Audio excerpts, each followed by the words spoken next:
Hello, everybody out there on Podcast One. If you're listening to this show, it's because you're not a subscriber to the Realm Network and you're missing out on castrating the marks. And I got to be honest with you, bro. I'm going to talk to you. Let me talk to you for a minute. You and Uncle Vince. I don't know why you're missing out on castrating the marks. It is the best single podcast show out on the market. As a matter of fact, I ran into JB, Jeremy Borash, just the other day, and Jeremy said to me, Vince, there are hundreds and thousands of podcasts out there on a weekly basis, and let's face it, bro, you can afford to miss some.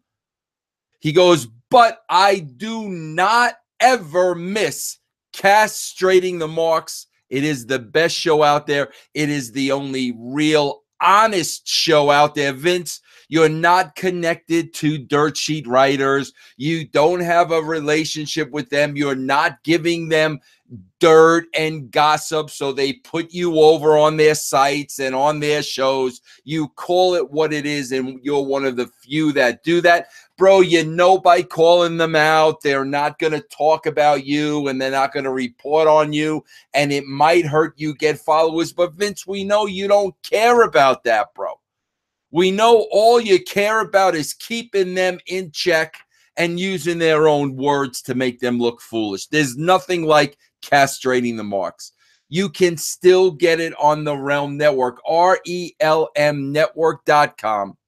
You can get 5 shows on video, and castrating is also on audio for less than $1 a week, people. $1 a week. Bro, you go get a regular, not even regular, you go get a tall coffee at Starbucks. It's $2.66. One coffee that you drink literally within 5 minutes. This is a week long of programming, including castrating the marks, commercial free, unedited, unfiltered, for less than $1 a week. Go to Realm Network, RELM Network, and sign up now. You also get the show a day earlier than it appears on Podcast One, and you also get content that doesn't appear on Podcast One at all. All right, this show is called A Bucket Full of Chicken Necks. This is where I talk about hot topics during the week or things that are happening now, and not many of them have to do with professional wrestling. Listen, bro, I only talk about wrestling when I have to talk about wrestling. Talking about, wrestling, and I'm talking about, for me, WWE, New Japan, Ring of Honor. It's not interesting to me. And I'm going to piss off a lot of people here right now, and I don't care. I was in my hotel room in Nashville, Tennessee. I think it was Sunday night. And, Ring of Honor, came on at 4 in the morning, whatever time Ring of Honor comes on. And quite frankly, bro, I remember being at TNA and seeing Ring of Honor for the first time. This had to be at least freaking 10 years ago, more than 10 years ago. It had to be 10 to 15 years ago. And I'm looking at the show and I'm like, okay, bro, this looks like an indie show. I mean, that's what it looks like. It looks like an indie show with indie wrestlers. Fast forward to 2017, Ring of Honor comes on 4 o'clock in the morning, and I'm sitting there watching it because I have to have an open mind. And, also my boy Jay Lethal was on the show. I love Jay Lethal. But as I'm watching this show, I'm saying to myself, you know what, bro, there ain't no difference from the same show I saw 12 years ago, 15 years ago, whatever it was. It looks like an indie show with indie wrestlers. I mean, that's what it looks like. And listen, that's my opinion, bro. If you're a Ring of Honor fan out there and you think Ring of Honor is fantastic and it's great, good for you. Here, I'm going to applause for you. I give you a standing ovation, but it's too early in the morning for me to get up. But to me, it's an indie show with indie wrestlers. And just like I don't talk about minor league baseball, I have no interest in minor league baseball. I have no interest in Japanese baseball. So the WWE stinks. They show us 5 hours every week how much they stink. And if you don't believe they stink, I will get to their latest numbers at the end of the show. I'm not interested in wrestling in faraway countries like New Japan. Does not interest me. And I am not interested in indie wrestling, like Ring of Honor. So, now Arrow Lucha, that's a new product. I went to the first show this past weekend. I thought it was phenomenal. If that comes to fruition, like a lot of people hope it does, I will be happy, bro. Happy to talk about Arrow Lucha. I enjoyed the product. I enjoyed the workers. I enjoyed the people behind the scenes.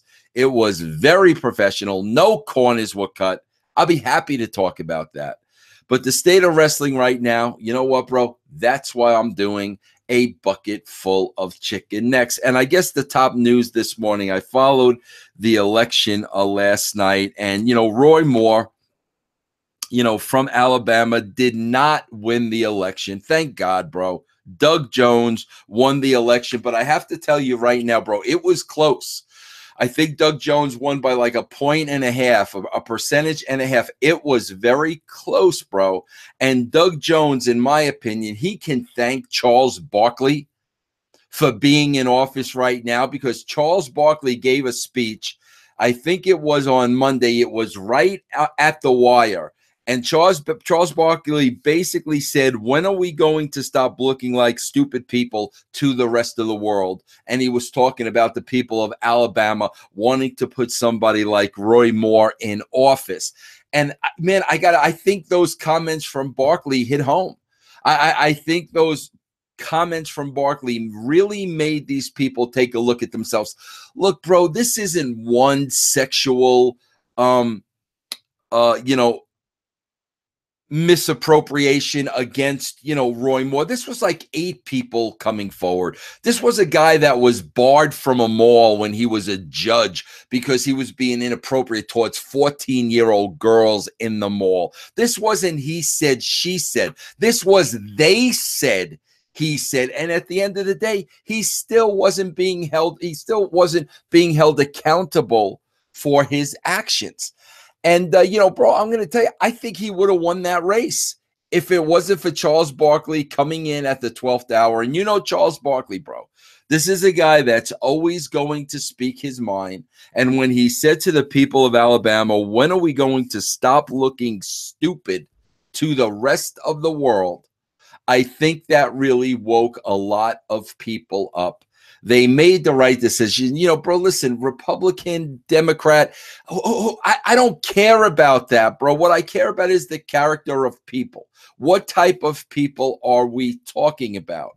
And there was enough piled up against Roy Moore, that told me, you know what, bro, this guy shouldn't have a voice, man. He shouldn't have a voice. Too many things in his past. Inappropriate behavior, young girls. There was so much. So you know what, bro? I give a big hurrah, a big clap to the people of Alabama last night for getting that right. And again, that, bro, my opinion, if you would have voted for Roy Moore and you think Roy Moore should be in office, good for you, bro. Be a Roy Moore supporter. I'm not going to tell you what's right and wrong. I'm going to tell you what my opinion is, as I always tell you what my opinion is. But I think they made the right choice. And I think Charles Barkley, bro, who would have ever thought that a basketball player, a former basketball player, could have played such a huge role in an election. But I think he did that last night. Speaking of election, listen, bro. Everybody knows, bro, I love The Rock as much as the next guy. I really do. I worked with The Rock. I respect The Rock. The Rock is good people. The Rock is a good guy. The Rock never changed his ways from, the time he was Rocky Maivia to superstardom. He was always the same guy. When I worked with him, I never saw an ego in The Rock. He was a regular guy. He was down to earth, and I really love the guy, and I really respect the guy. I haven't seen him or spoken to him in 18 years. But I just have to say this, bro. Rock playing the run for presidency card in 2012. Now, I'm sure it's a publicity stunt. So, there's no reason to really read into it or get upset about it. I'm sure it's a publicity stunt. It sounds cute, the people's president, and I'll drop an elbow on my opponent. All that sounds great. And, I'm sure it's a publicity stunt. Listen, man, Hollywood is a very competitive world. Rock's not getting younger. He's getting older. There's going to be, younger guys coming up for his parts. But, I wish celebrities, including The Rock, would take the seat of presidency, a little bit more serious. Yeah, I say this all the time, bro. Do what you do best. Stay in your lane. Once you start going outside your boundaries, not only is that when you get in trouble, but that's when a lot of people you affect get in trouble as well.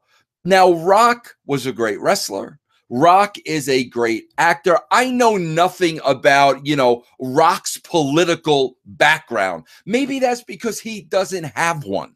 And the more and more, celebrities and actors and musicians think it is, so easy to become president because it's a popularity contest. That's when the office loses credibility. That's when the office says, well, if an actor, can become, the president of the United States with no political background, no, whatsoever, I guess anybody could be president. So, Rock, if it's a publicity stunt, and I'm sure it is, I just wish you would clarify that. I think people need to be taking that position a little bit more seriously. Nothing against The Rock. I love The Rock. But, bro, it was the Howard Stern scam, way back in the day when he was running. I think he was running for governor of New York or whatever the case may be. Bro, it was a publicity stunt. Howard didn't know anything about politics. He thought it was a big joke. All of a sudden, it got some legs and it became serious. And when it became serious, Howard had a bailout because Howard knew, bro, this was a joke. This was a goof. I don't know anything about politics. I don't want to be involved in politics. That's what this sounds to me like. But, again, nothing against The Rock, but, bro, come on. No, not anybody can be president of the United States. I mean, next thing we know, John Gaborik is going to say, I'm going to be president of the United States. Speaking of the United States, bro, I have to tell you, this has never been a problem to me in my entire life up until now. Bro, I was always employed by a company up until 2012. CBS Publishing, WWE, WCW, TNA. I always worked for a company. In 2012, I went out on my own, which meant I had to get my own health insurance. And I know there's a lot of you out there that have to get your own health insurance. And I got to tell you, bro, 2 years ago, my health insurance was about $500. Okay. Last year, my health insurance went up to $640 for me and my daughter. My daughter's 22 years old. My wife is covered under her work. This year, my insurance is going from $640 to $880 a month. Now, I got to tell you, as a guy that doesn't go to doctors because I hate doctors, and if something is ever wrong with me, God forbid, I don't want to know. I don't want. Please, that's how I am. I don't go to doctors. If I get sick, I suck it up. I take over-the-counter cold medicine, flu medicine, whatever I need. I'm not a big fan of that. I don't want to know if I got anything. So I don't even go to the doctor. So the years I've been paying $500, $650 a year, all this money I've been paying, I've not spent a dime of it. Now I'm looking at $880 a month. I simply cannot afford that, bro. I mean, my income is Podcast One. My income is the Realm Network. I do a show here. I do a show there. That's my freaking income, bro. $880 a month towards insurance. that, I may never even need. Yes, I might need it, bro. Something, drastic can happen, God forbid. But I've not needed it up to this point. And now I'm faced with 880. Bro, do the math, man. That's $220 a week. Divide that by 7, bro. It's over $30 a day. I wake up every single day and I take $30 out of my pocket and I pay for health insurance. And but not for anything. Then people are going to sit there and tell me how great Obama is. And then if you don't pay the health insurance, bro, you pay a penalty. How can you pay a penalty if you don't have health insurance? That's because you didn't have money to get health insurance. So now they're going to charge you a penalty and you got to pay money that you don't have. What the frig, bro? But I'm contemplating for the first time ever, bro, to not have health insurance. This is crazy, bro. $500 a month, okay. $600 a month, okay. $880 a month, bro. And then what? Next year, $1,000 a month, and I say it's okay. So I've got to make a decision in the next couple of days. But I'm telling you, bro, I think this is the first year. As a guy that's going to be 57 years old, I am not going to have health insurance. This is absolutely ridiculous. I know I'm not alone. I know there are a lot of you out there dealing with this same exact thing. Bro, shoot, this stuff so badly needs to be fixed. I want to talk a little bit about this kid, Keaton Jones, this little 8-year-old kid from Nashville, whose mother, shot a video of this poor kid being bullied. And this kid's crying and he's upset and he's hoping people will change. And he's asking, why do people bully? Why do they do this? The same questions I ask all the time. And, there was an outpouring for this kid, by athletes and entertainers and, everybody, bro, telling this kid, you got a friend, bro. We're here for you. It's going to get better tomorrow, which really says a lot about people. And, it was heartwarming to see the outreach from, total strangers who didn't know this kid. But now what we're finding out, as we learn more about this kid and more about this family, is currently his dad is doing time in prison, and his dad is allegedly a white supremacist. That's what we're being told. And there's also pictures online about his mother posing with the Confederate flag. So here's this poor kid, being bullied, pouring out his heart in a public forum, the world feeling for this kid. And then, of course, bro, you see behind it, and you see the parents, being raised by a father in jail, a white supremacist, and, mother, kidding around with the Confederate flag, bro, whatever she wants to call it. Listen, bro, you're not going to find too many pictures on the World Wide Web with me taking and posing with the Confederate flag as a joke. No, will there be many pictures of you out there posing with the Confederate flag as a joke? But here's my thing, bro. Here's my thing, and this goes for everybody. Do people understand? When you bring a child into this world, that the gig is up? Do people understand that if you bring a child into this world, whatever your past was, whatever kind of a person you were, whatever you did before this time, it's over, bro. It's over and done with you. If you are a partier, if you are a stoner, if you are an alcoholic, if you are a white supremacist, if you are a criminal, it's over. You have brought a new life into this world that you are now responsible for. The only one who your children has is you, bro. There's nobody else. They're looking up to you to learn right from wrong and to follow in the footsteps of their parents. You lay down the law. You lay down the rules. You set an example. Now, bro, we've all had checkered past, bro. We've all done stuff in our younger years and our teen years and our early 20s that maybe we've regretted. But when you bring a kid into the world, bro, all that has to change.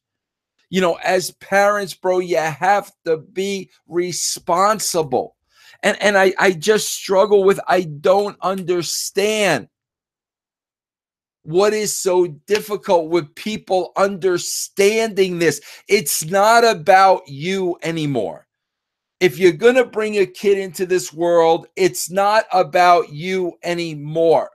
It's about your children and what you give to your children and what you teach your children. The person your child becomes is because of you. What you instill from them, what you set as an example, what they see on an everyday basis. And I don't care what your walk of life is, bro. When you have a kid, it's not just another day. Be smart, man. Be freaking responsible. And if you're not going to be responsible and you have no intention of changing your ways, then by God, don't bring kids into the world. Who else are they going to depend on but you? Don't bring freaking kids into the world. Jose Canseco had some real interesting comments. Everybody knows Jose Canseco, former superstar, came up with the Oakland A's. You know, wrote a couple of books on juicing, was one of the first guys to ever come forward about steroid abuse in Major League Baseball. Because of it, he got blackballed.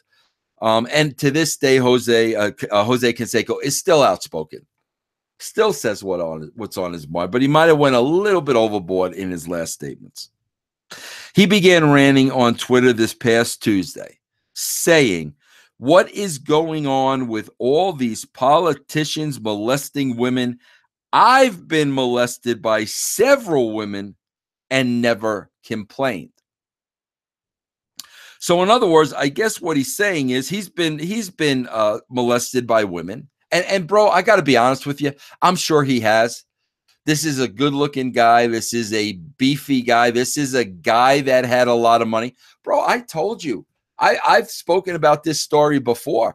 I lost my virginity when I went away to college. I was a virgin when I went to college. I don't mind saying that, bro. I was a good kid growing up, man. I wasn't promiscuous or nothing like that. I wasn't going out getting laid. That wasn't me. That was the way I was raised. And I got to, college in Indiana, and there was this, blonde-headed girl, knockout body, the whole 9 yards. And bro, basically she raped me and took my virginity. I mean, that's a shoot. I literally couldn't get out of the situation. I had just, kind of met her.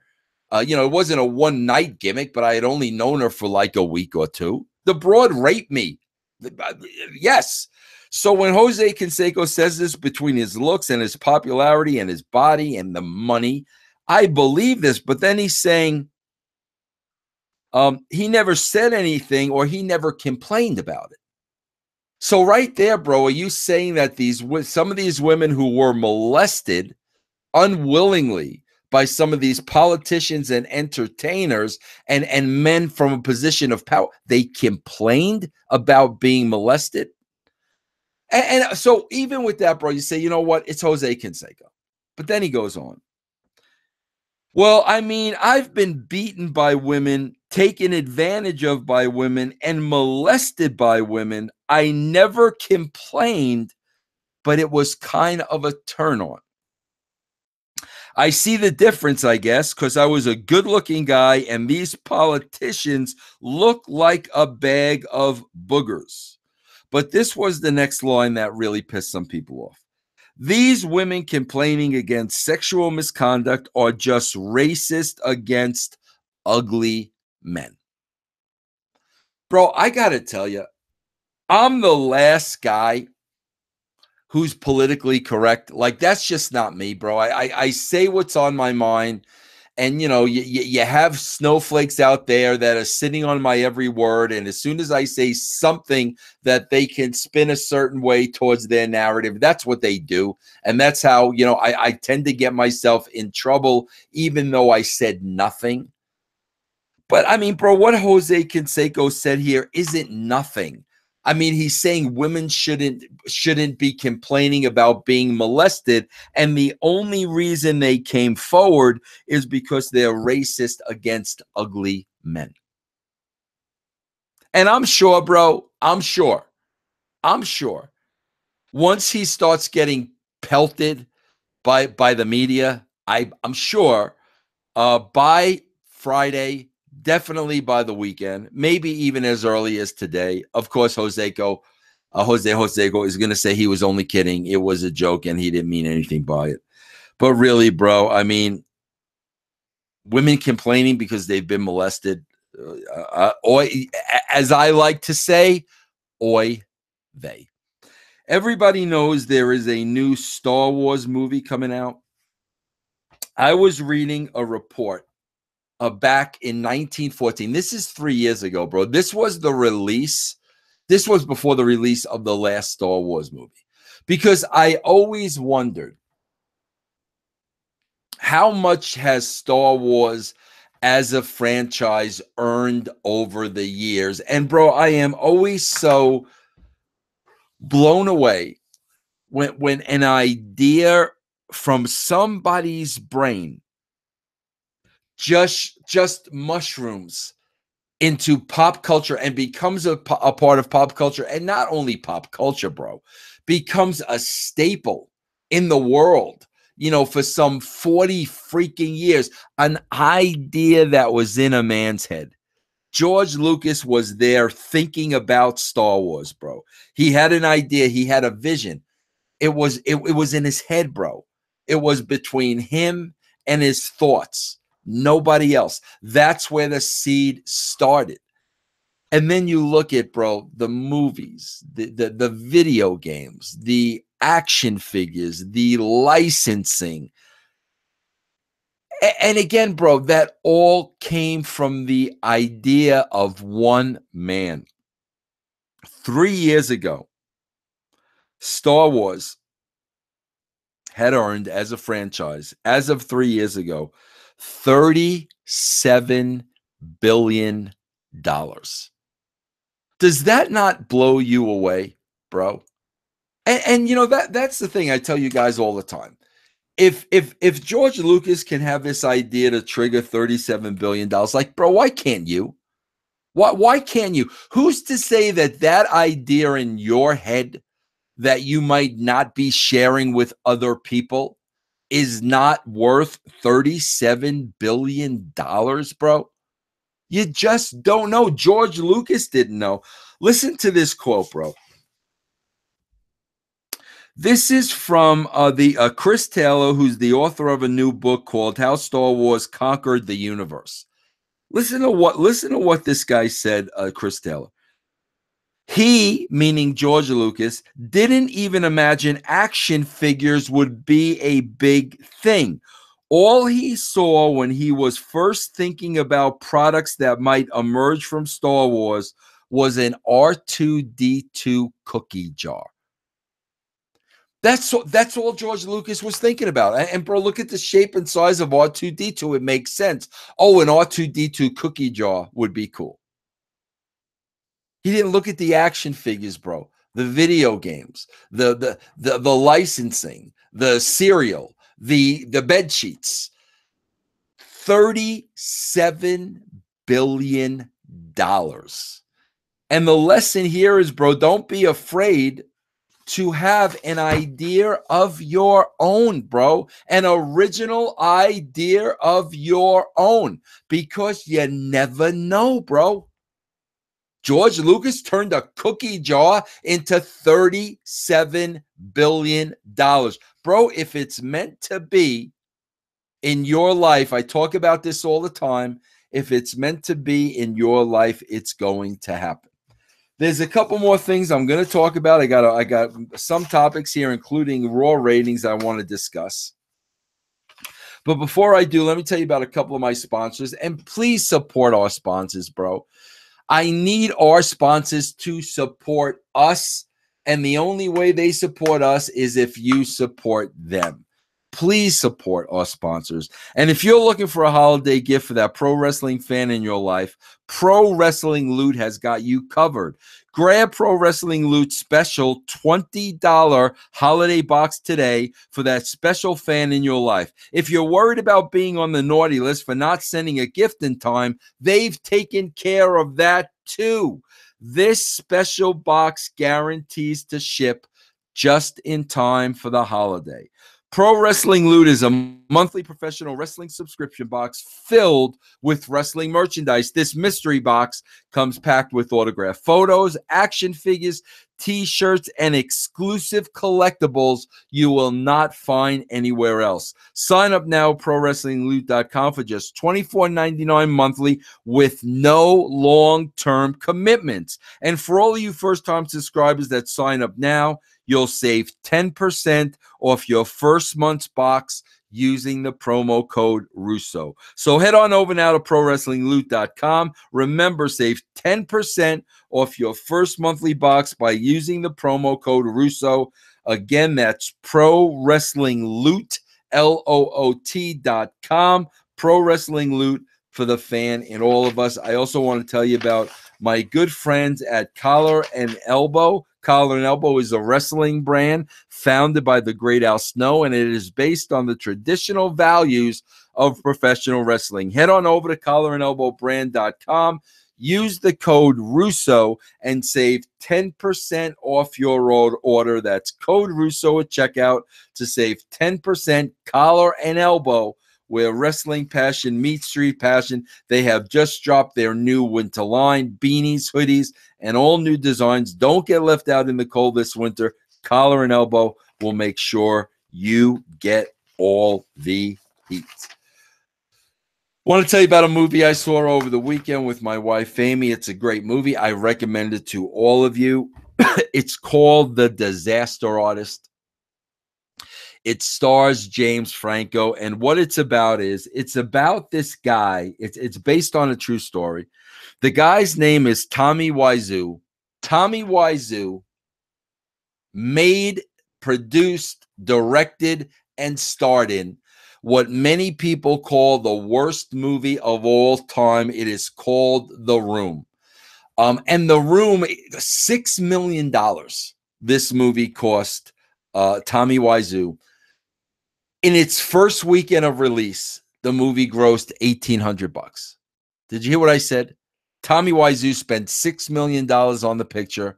In the first weekend, it grossed $1,600. But what happened was word of mouth got out there, and The Room became known as the worst movie ever made. So all of a sudden, it got a cult following like a Rocky Horror Picture Show. It's played at a lot of theaters at midnight. I know they played here at Denver, I think, twice a month. So as of to date, the movie has now turned a profit. The movie has now made over $6 million. But Tommy Wiseau is an eccentric character, an unbelievable character.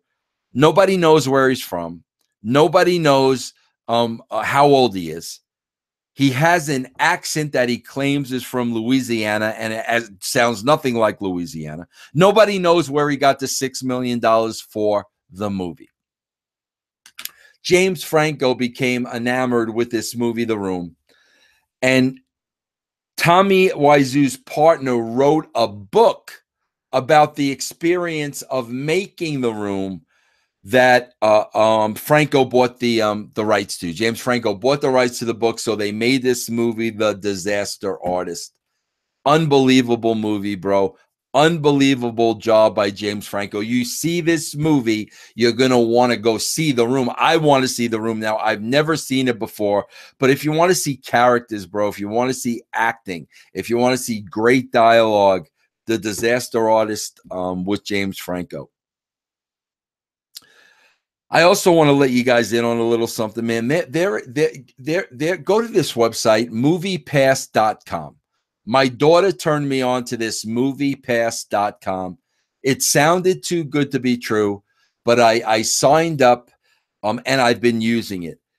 MoviePass.com, and bro, they don't even pay to advertise on this show, for crying out loud. You pay $10 a month. $10 a month, bro. And you can go to any movie anytime you want at any theater. Case closed, end of story. $10 a month. You can see a movie 2 times a week, 3 times a week, every day of the week if you want. It's $10 a month. You download the app. You look up the theater, you hit the movie you want to see, it goes through, you go to the movie theater, it already was sent to them, boom, you go in the movies for free. MoviePass.com. Remember that, bro. Check it out. Raw numbers this past week. Let me tell you guys something. Let me just refresh your memory. Vince Russo killed wrestling. Vince Russo killed WCW. Vince Russo killed TNA. I did all these things, right, bro? I did all these things. Raw numbers this week, the 3-hour show averaged 2.6 million viewers. 2.6 million viewers. I want you to think about this for a second. At the height of TNA, we were drawing a little over 2 million viewers. TNA. That's comparing Dixie Carter to Vince McMahon. That's comparing Spike TV to the USA Network. That's comparing the finances of TNA to the finances of the WWE. 2 million plus people we were doing. Raw now is doing 2.6 million people. Here's what I'm waiting for, bro. At what point do all these marks, and you know who I'm talking about, bro, you know, at what point do all these marks and all these dirt sheet writers, at what point do they say, you know what, bro, maybe there aren't a lot of people that like this.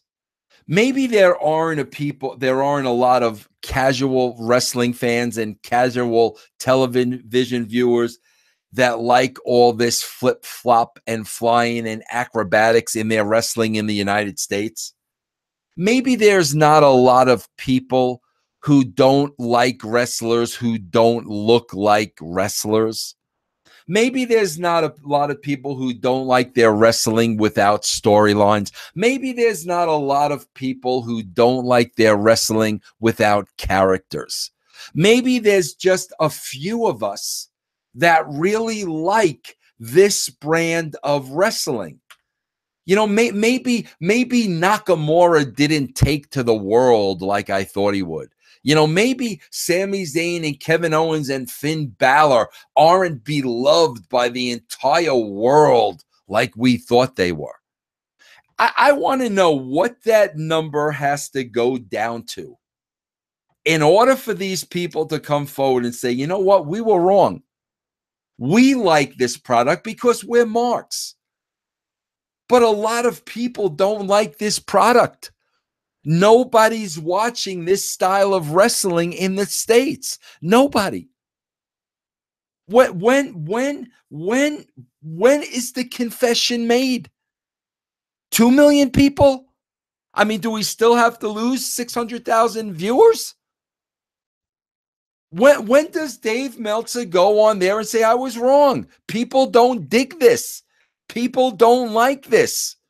Only a very niche audience, only a very niche part of society are wrestling fans anymore. Who's going to be the first one to say, I was wrong?